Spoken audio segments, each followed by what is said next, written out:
Today we're doing yakisoba, and yakisoba is still gotta be one of my top 5 favorite noodles to eat. I think part of it is because when I was an exchange student, shout outs to Jochi Daigaku, I remember in the student center after you finish classes, they would have these yakisoba noodles. I think they were around 200 or 300 yen. Just eat it and it was just so good. The key thing to yakisoba is that sauce. You gotta get that ratio right. So over the weekend, I tried a few recipes, worked out the kinks, and I nailed it.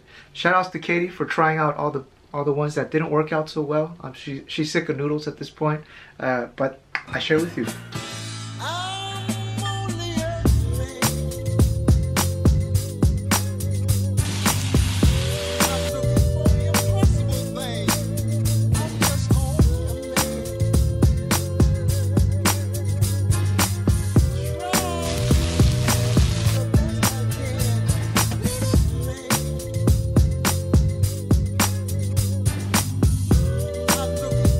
Alright, first things first, the noodles. If you have an Asian mart nearby, if it's Chinese, Korean, or Japanese mart, they'll all carry some brand of yakisoba noodles. The packages usually come with noodles and a broth packet.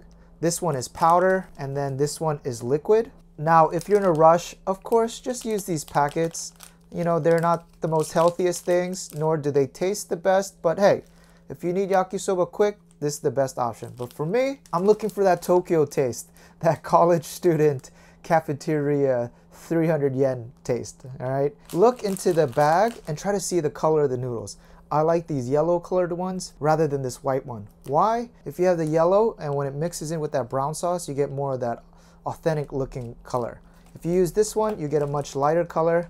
And Today I'm going to do a 2-person portion. You can always save the leftovers for later. Each one of these packages are 150 grams. All right, a key step, do not just add this right into the frying pan immediately, because these noodles, they're not dry, but they're not that pliable right now. So you want to put it in some warm water. By the way, when you look at this, it looks like egg noodles, but they're actually wheat noodles. All right, and we'll let them hydrate just for a few minutes until they start to break up. All right, and after a few minutes, just gently give it a little head massage. Yes, and the noodles should break apart like that. I like to just give it one quick rinse, and then we'll let it drip off excess water. And my favorite type of yakisobas are the ones that keep it simple. We're gonna do half an onion, cut into thin slices, then about a pinky-sized length of carrot. Chop this into thin pieces. All right, and for some color, we're gonna do 2 or 3 stalks of spring onion. Just cut them in half. And then I have some leftover green cabbage. I plucked off a few layers. Chop that into squares. And I almost forgot, maybe 3 shiitake mushrooms. We gotta add some mushrooms. You can add your mushroom of choice. And of course, we need some protein. Today, I'm gonna work with some thinly sliced pork belly. These are just shabu shabu cuts. They're still defrosting at the moment. This is around 250 grams. Of course, you can work with beef or just straight up seafood. And that's exactly what I plan to do.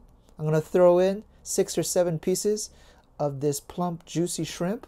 And the combination of the two.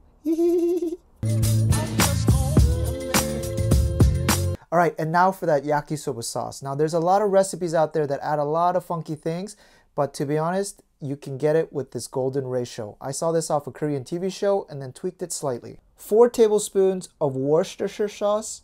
That's 1 and 4. And this yakisoba sauce is really based on this Worcestershire sauce, so there's no real substitute for this. 2 tablespoons of oyster sauce. That's gonna layer on top of the Worcester sauce with a base of umami flavor. That's 1. And a 2nd tablespoon. Good. We'll water it down with 1 tablespoon of water. 1 tablespoon of ketchup. This adds a little bit of sweetness, but that slightly acidic flavor of the tomatoes and the back taste, which I like. And then just half tablespoon of sugar. I don't like it too sweet. And mix this baby up. But Daniel, what if I really like this recipe and I want to make for a family of 4? Well, you can simply double up all the ingredients we used except for the sugar. Keep that at half tablespoon and it should still taste just right.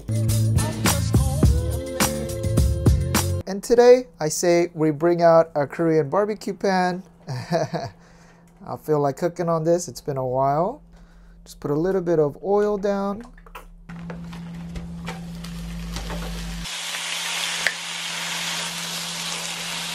While that's cooking, let's throw in our shrimp as well.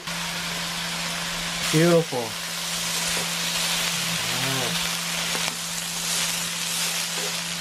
And once the pork pieces start to get a little bit of browning like that, let's add our onions and then our carrots as well.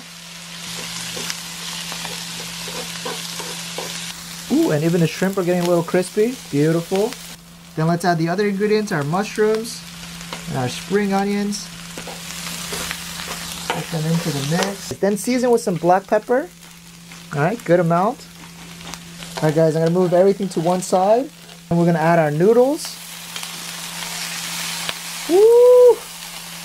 I feel like I'm at one of those Japanese spring festivals, just making a making dishes for people. Add in our sauce.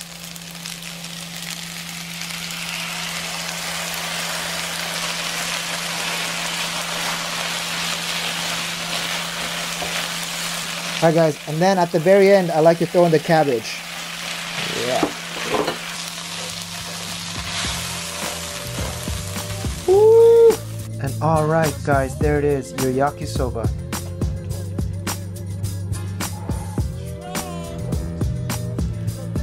If I was in Japan, I would top it off with a little bit of those pickled gingers. Ooh, I love those. But I have to substitute those pickled gingers for some pickled kimchi. That's right, straight up Korean style.